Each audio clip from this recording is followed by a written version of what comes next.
Assalamualaikum warahmatullahi wabarakatuh. Bapak Ibu Guru Penguji yang terhormat, saya Fuzna Ruhana Septianti, Guru Bimbingan Konseling di SMP Negeri 8 Bandung, sekaligus mahasiswa PPG Guru Tertentu Tahap 1 2025 di LPTK Universitas Negeri Yogyakarta dengan nomor induk mahasiswa 241056635771. Hari ini saya akan melaksanakan praktik pembelajaran uji kinerja pada murid kelas 9 dengan materi perencanaan karir dan masa depan. Selamat menyaksikan. Bismillahirrahmanirrahim. Assalamualaikum warahmatullahi wabarakatuh. Waalaikumsalam warahmatullahi wabarakatuh. Oke, gimana, sehat kabarnya? Alhamdulillah, luar biasa. Allahu Akbar. Alhamdulillah. Boleh untuk sebelum kita melaksanakan kegiatan hari ini, kita berdoa dulu dipimpin oleh KM. Silakan. Siap berdoa.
Tidak hadir ya? Kalau Yasmin sakit, kalau Raka di sini izin sepertinya ya? Ya.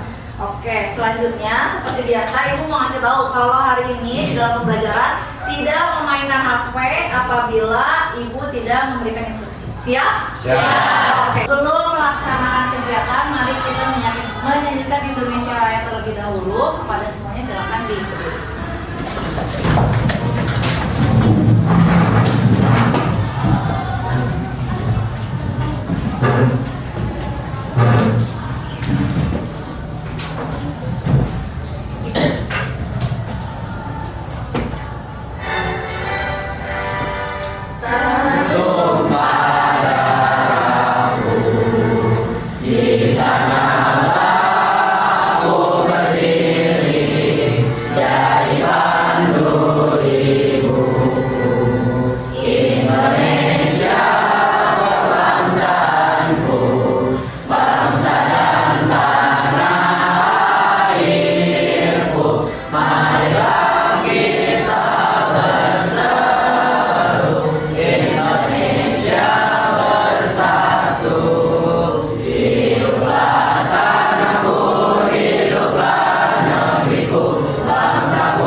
Kita ice breaking dulu ya, biar ibunya semangat, kalian juga ikut semangat, oke? Oke, ini ice breakingnya Ibu pernah pakai di kegiatan MPLS kemarin. Ada beberapa orang yang udah tahu berarti ya?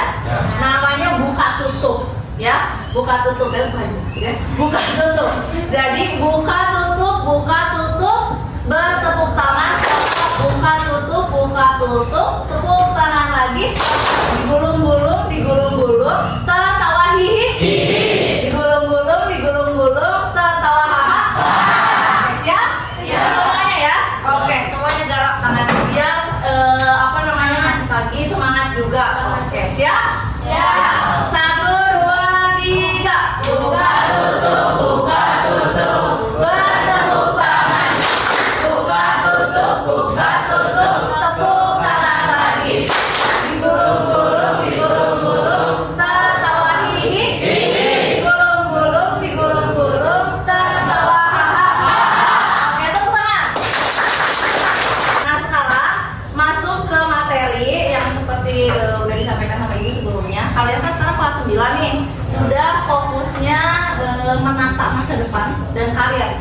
Udah lulus SMP, dari SMP 8 mau kemana sih? Apakah mau lanjutin ke SMA gitu ya pendidikannya, atau ke SMK, bahkan mungkin ke madrasah gitu, atau mungkin ada yang mau pesantren. Nah, kita bahas hari ini. Siap?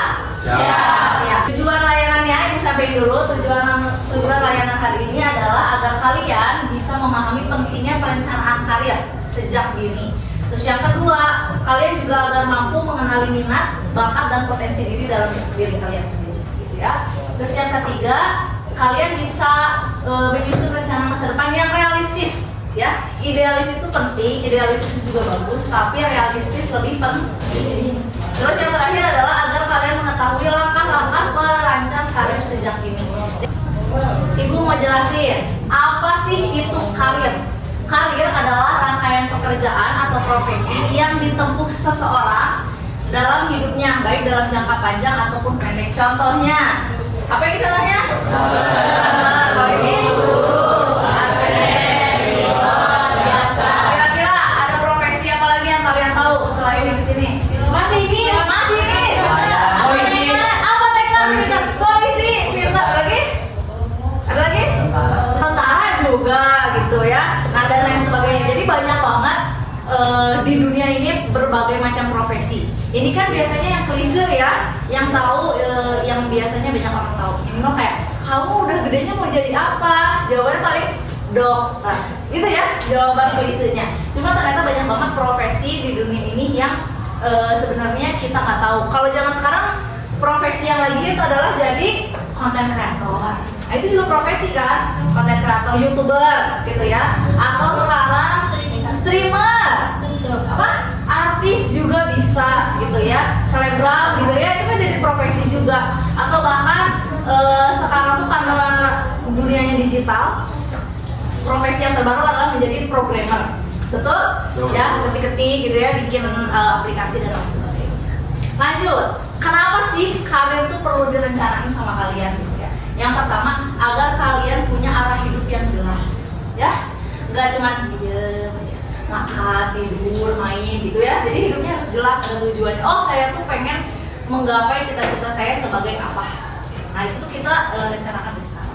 Terus yang kedua, membantu memilih jurusan pendidikan. Tadi contohnya, pengen jadi guru tapi nggak belajar ke pendidikan arahnya, gitu, malah ke arah yang lain, gitu ya. Nah, itu kan agak sulit, apalagi di zaman sekarang apa-apa yang harus linear, harus searah, gitu ya, ilmunya. Terus yang ketiga, meningkatkan motivasi belajar. Tadi yang pertama, agar punya arah hidup, tahu motivasinya kalian apa, tahu mau ngejar apa di dunia ini, gitu ya.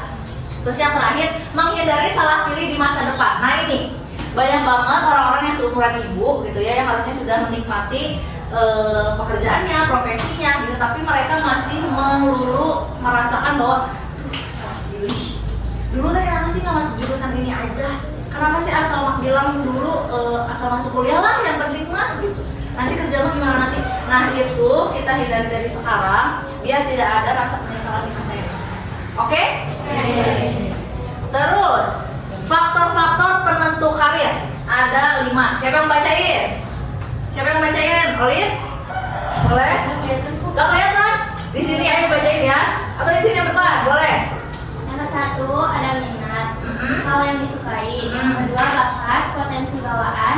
Yang ketiga nilai dan kepribadian. Yang keempat lingkungan dan dukungan sosial.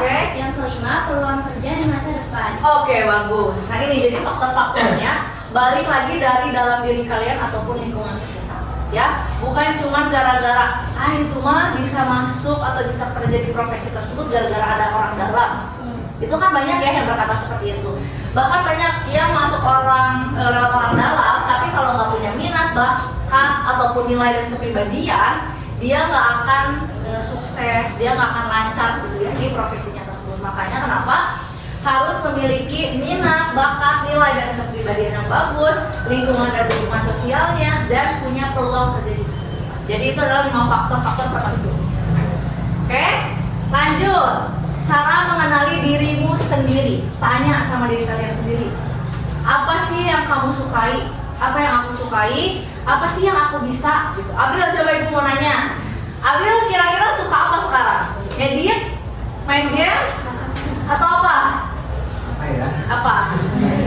Ngejim. Ngedit apa ngejim? Ngejim. Apa dong? Ngedit. Apa aja disukai nama Abril gitu ya. Contohnya kalau ibu kan kalau lihat Abril, apalagi di ekskulnya multimedia gitu ya, Abril bagus nih di editingnya gitu ya. Terus Abril bisa nggak sih jadi editor? Bisa, karena dia sudah punya bakat yang ada dalam dirinya sendiri. Terus kira-kira dari Abril nilai pelajaran apa yang menonjol dari IPA, IPS, matematika, bahasa Indonesia, bahasa Inggris dan lain-lain? Kira-kira nilai yang paling menonjol bagi Abril apa? Menurut Abril sih bahasa Inggris. Bahasa Inggris. Tepuk tangan dulu. Karena sekarang bahasa Inggris itu sebenarnya adalah bahasa basic ya. Selain punya kemampuan bisa ngomong bahasa Indonesia, kita harus punya bahasa asing yang dikuasai. Contohnya tadi kayak Abril adalah pelajaran bahasa Inggris. Terus Abril ingin jadi apa sih? Udah ada tuh kebayang profesi kedepannya mau ngapain gitu? Udah kan? Belum tahu. Belum tahu ya? Masih mikir-mikir. Masih nyocok-nyocokin gitu ya. Pengennya apa? Apakah di masa depan akan bisa dilaksanakan atau tidak gitu. Nah tadi contohnya misalkan Abril pengen jadi editor gitu ya, editor film, misalkan film Transformer begitu kan kita nggak tahu ya nanti Abril di name creditnya ada Abril gitu ya.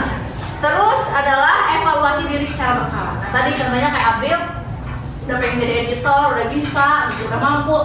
Kira-kira apa aja yang dievaluasi? Oh mungkin cara edit saya teh kurang bagian transisinya atau bagian teksnya. Nah itu kan evaluasi. Jadi jangan besar kepala. Apalagi kalau saya udah bisa nih ngedit, udah nggak usah belajar. Dan saya udah bisa, udah pintar kata Abril. Itu nggak boleh.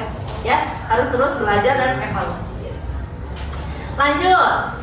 Langkah-langkah perencanaan karir. Yang pertama, kenali minat dan bakat kalian dulu. Ya. Kayak pengen jadi dokter, minat nggak jadi dokter? Apa gara-gara disuruh orang tua? Nggak mau, misalkan jadi dokter. Dan saya emang nggak bakat, mau gimana atuh gitu ya, misalkan.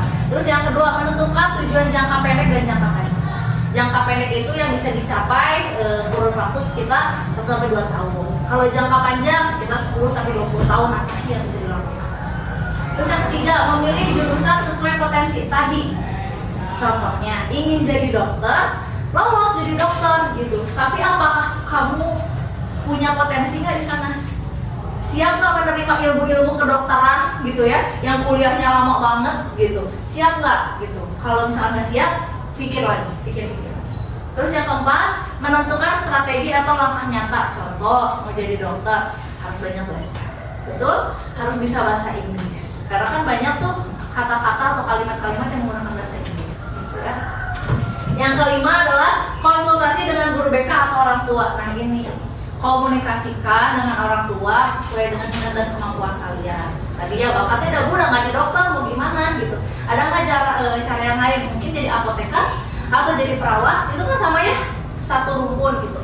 Atau ngobrol sama guru BK. Nah kalian kan guru BK-nya ibu, jadi bisa konsultasi apa nih yang pengen dilakukan di masa depan dan butuh tempat untuk ngobrol bareng orang tua, itu bisa juga. Lanjut, tadi ya contoh tujuan karir jangka pendeknya adalah lulus SMP dengan nilai terbaik. Bisa nggak kayak gitu?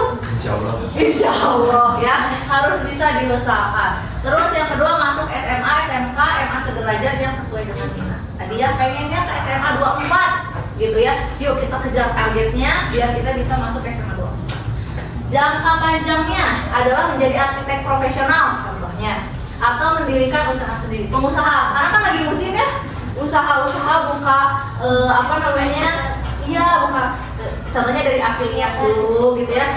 Cek keranjang kuningnya. Nah itu kan tadi kita ngomongin dari sini, silakan kakak-kakak cek toko keranjang kuningnya, keranjang oranye gitu ya, silakan. Nah itu bisa jadi jangka panjang.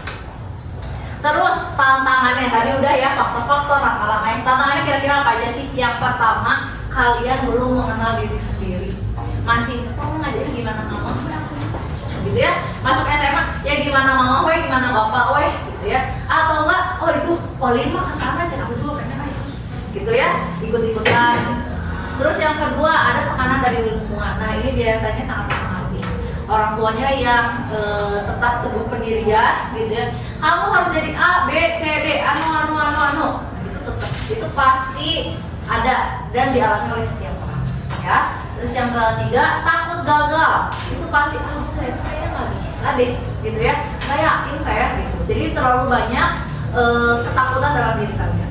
Terus yang keempat, kurang informasi tentang jurusan atau pekerjaan. Nah ini ibu alami saat ibu SMA. Ibu nggak tahu mau lanjut kuliahnya apa. Terus akhirnya coba-coba ikut tes ke jurusan psikologi. Ibu nggak tahu psikologi itu apa. Terus nanti kerja di masa depannya apa, gitu ya.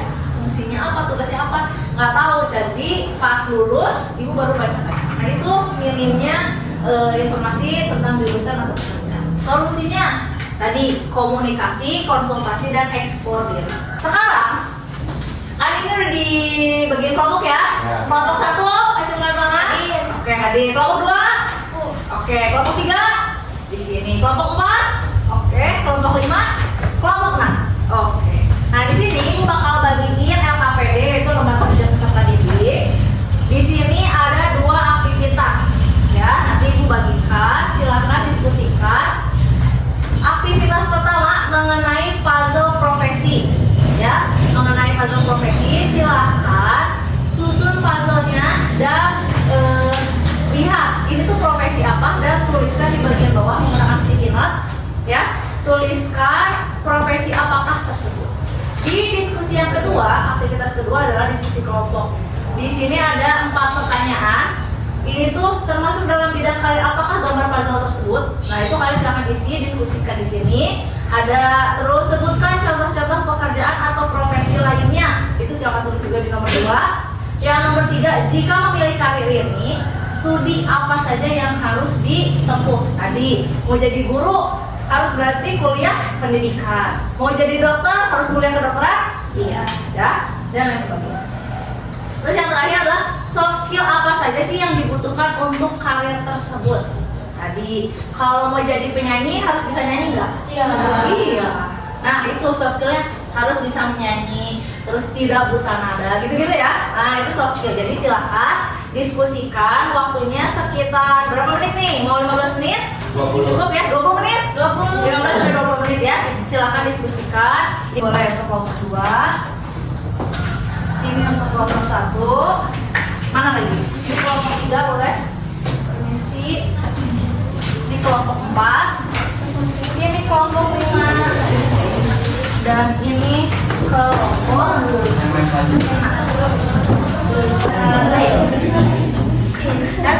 Terlihat jalannya ada di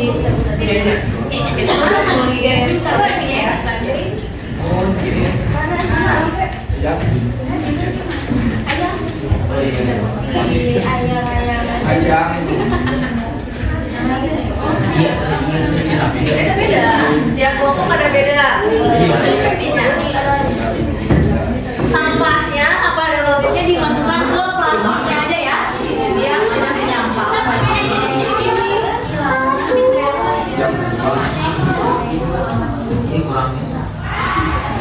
Perfeksionis ya. Kira-kira profesi apa tuh?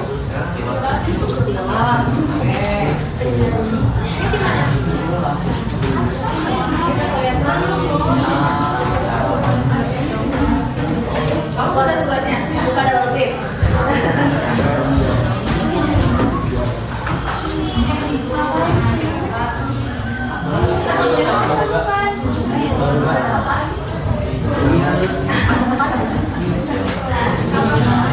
Ini boleh.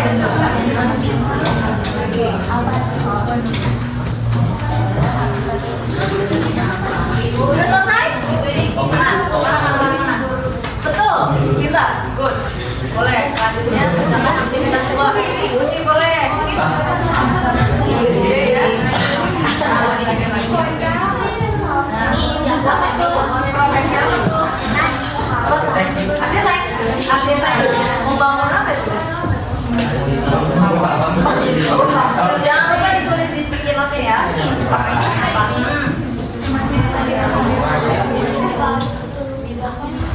Jadi di sini kami bakal mempresentasikan hasil dari diskusi kelompok 1. Ya.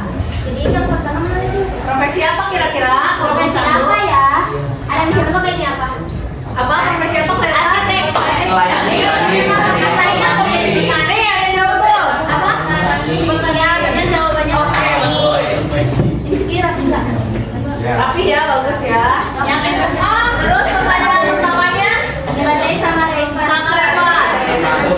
Kemudian hari apakah gambar bangga? Jawabannya Perkebunan tepuk tangan. Kedua. Kemudian yang contoh pekerjaan profesi lainnya apa saja yang termasuk dalam bidang karir tersebut? Ya. Petani, pekerja panen, Ya. manajer perkebunan, Ya. tukang beras, Tukang beras. tukang sayur. Tukang sayur. Betul. Tepuk tangan untuk apa? Dalam bidang pekerjaan saya bekerja Ya. jawabannya entertainment dan dunia hiburan. Entertainment dan dunia hiburan. Tepuk tangan untuk Bapak. Lanjut lagi. Oke, lalu dulu. Pertanyaan kedua. Bertanya dalam hal pekerjaan atau profesi lainnya apa saja yang termasuk dalam bidang karir tersebut? Ya. Yang kedua aktor atau aktor, Betul. ketiga selebgram, Yes. keempat influencer. Oke, tepuk tangan sekarang. Pilot yang Lanjut, pertanyaan pertama dibacakan oleh se-Inggris. Mai. termasuk dalam bidang karir apakah Mas Fargal bidang Apa itu? transportasi? Nah, jadi kalau pilot masuknya ke bidang transportasi. Boleh. Profesi lainnya apa saja yang termasuk dalam karir Masinis. dan nelayan? Oke, good job. Tepuk tangan untuk Rahma. Lanjut, Rahma. Yang ketiga, jika memilih karir ini, studi apa saja yang harus ditempuh? Sekolah penerbangan dan program pelatihan pilot. Pintar. Untuk L. Soft skill apa saja yang dibutuhkan untuk karir tersebut? Bertanggung jawab, mata normal, mampu bekerja sama dengan grup, dan mampu mengendalikan stres. Oke, betul ya. Ice drinking dulu. Tahu ice drinking sikat, sikut, boleh. Kita berdiri dulu. Oke, siap. Sakit, sikut, sakit, sikut, sikut. Oh, kita.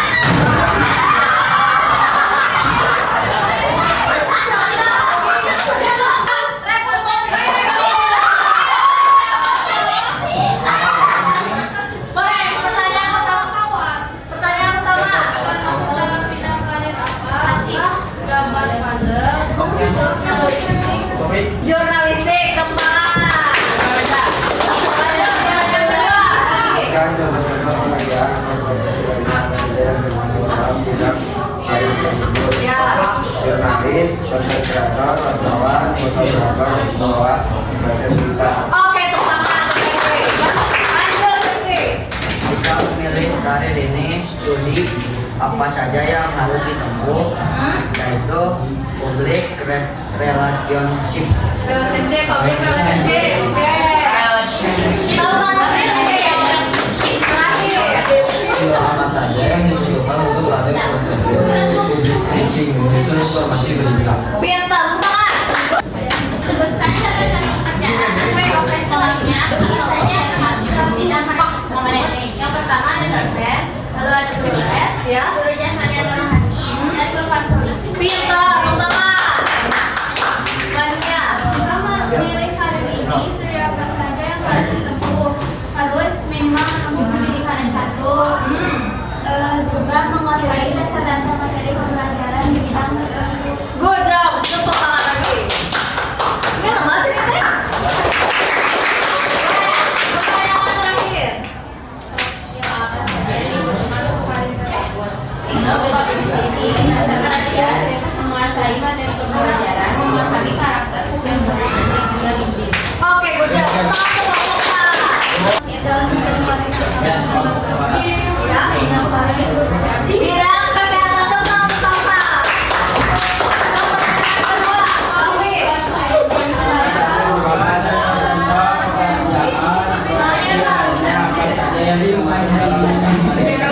Ya, apa coba?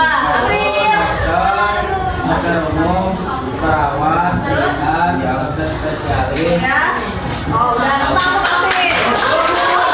Oh, ada lanjutan. Bisa nadanya ini ya. dokter gigi, dokter hewan, dan dokter kesehatan. Dokter gigi semua. Dokter gigi. Ya. Baca udah. Lagi. Selanjutnya, pertanyaan selanjutnya. Semua dokter teknis.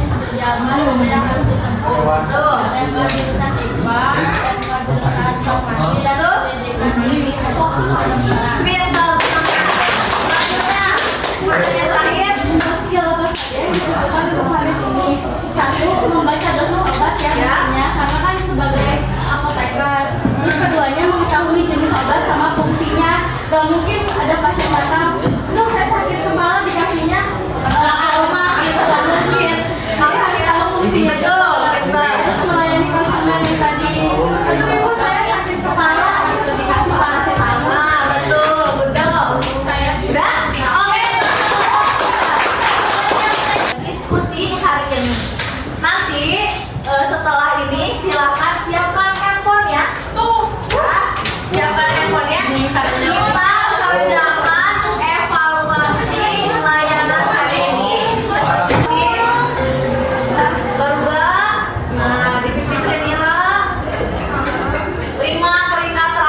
Kemungkinan